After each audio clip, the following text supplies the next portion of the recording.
O Montenegro atravessa um período de instabilidade depois de o Parlamento ter votado uma nova lei sobre os edifícios religiosos.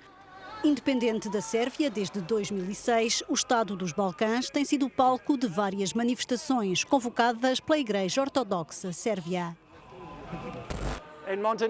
No Montenegro, muitos crentes ortodoxos protestam contra a nova lei relativa às igrejas. Vamos tentar perceber porquê.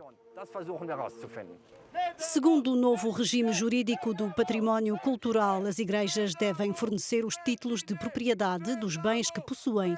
Caso contrário, esses bens passam a ser estatais. Mas há quem aproveite o protesto dos fiéis para promover outras reivindicações, em particular a defesa da identidade sérvia no Montenegro. Os sérvios sabem o que é sofrer, mas nunca tínhamos sentido uma vergonha e um sentimento de traição como o que estamos a viver agora, por causa da nova lei. Eu juro que a minha sepultura será uma sepultura sérvia. Política e religião voltam a cruzar-se na complexa história do Montenegro. Radovan Rakočević é crente da Igreja Ortodoxa e fã de futebol.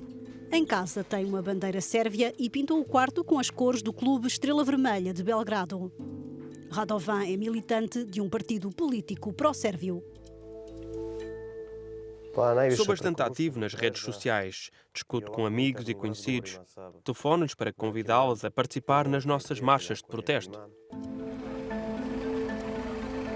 A polícia segue de perto os militantes suspeitos de tentarem transformar a marcha de protesto religioso numa reivindicação política sobre a identidade sérvia.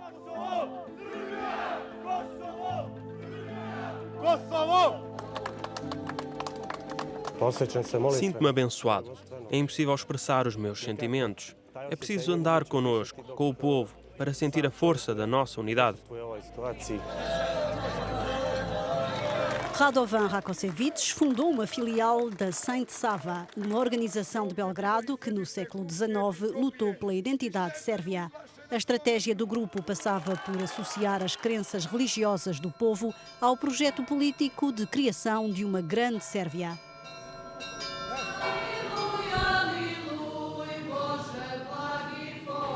A Euronews falou com o responsável da Igreja Ortodoxa. É claro que continuaremos a protestar se a lei não for retirada, ou pelo menos modificada nos pontos principais que dizem respeito à nossa Igreja.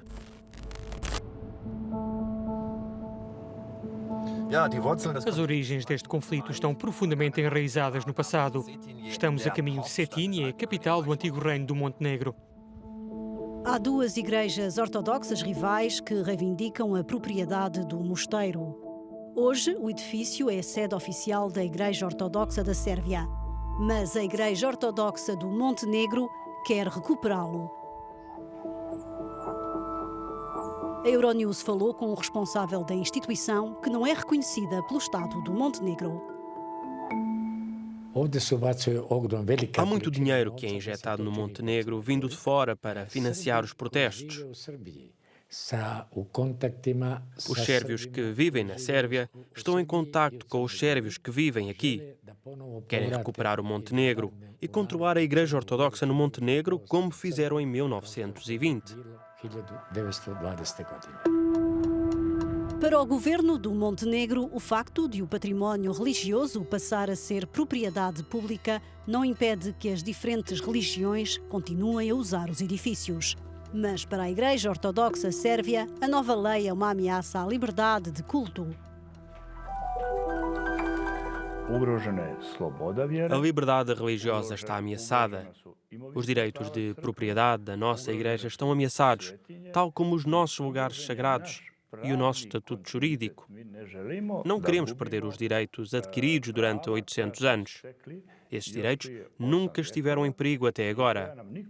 Para nós, a implementação do artigo 62 da nova lei significa que as nossas propriedades podem ser confiscadas e que todas as nossas propriedades passam a ser propriedade do Estado.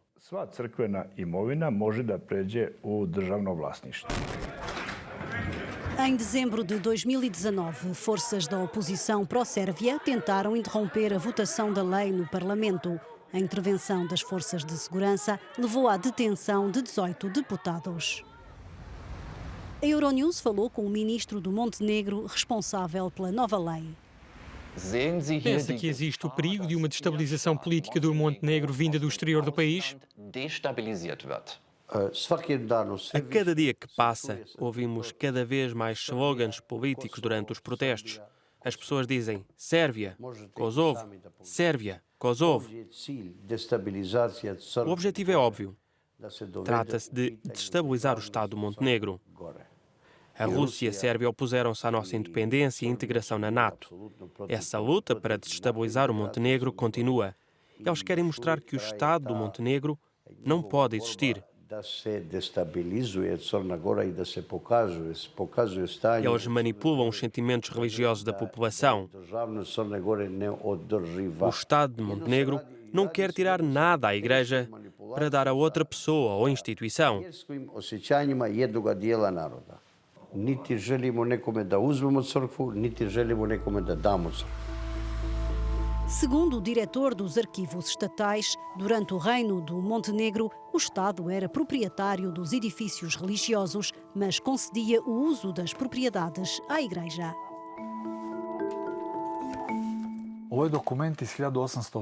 Aqui temos uma carta oficial de 1884. Um dos padres do mosteiro de Piva pede autorização ao responsável do Ministério da Educação e dos Assuntos Religiosos para alugar parte das terras do mosteiro para ganhar algum dinheiro, porque o mosteiro estava em mau estado. Este documento mostra o controle governamental dos aspectos económicos da Igreja e mostra que havia uma relação respeitosa entre o Estado e a Igreja Ortodoxa Montenegrina. As autoridades temem o aproveitamento político dos protestos. Rakočević foi interrogado pela polícia, é suspeito de ter pintado bandeiras sérvias num muro. O militante pró-sérvio nega a acusação, mas defende os sérvios do Montenegro.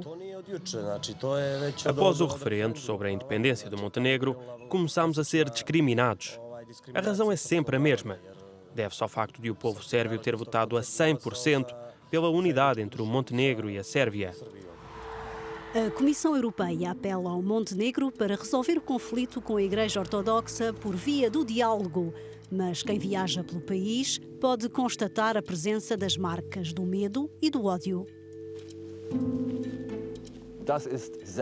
Aqui é a Sérvia, morta ao Montenegro. É o que podemos ler em vários grafites nas montanhas do Montenegro.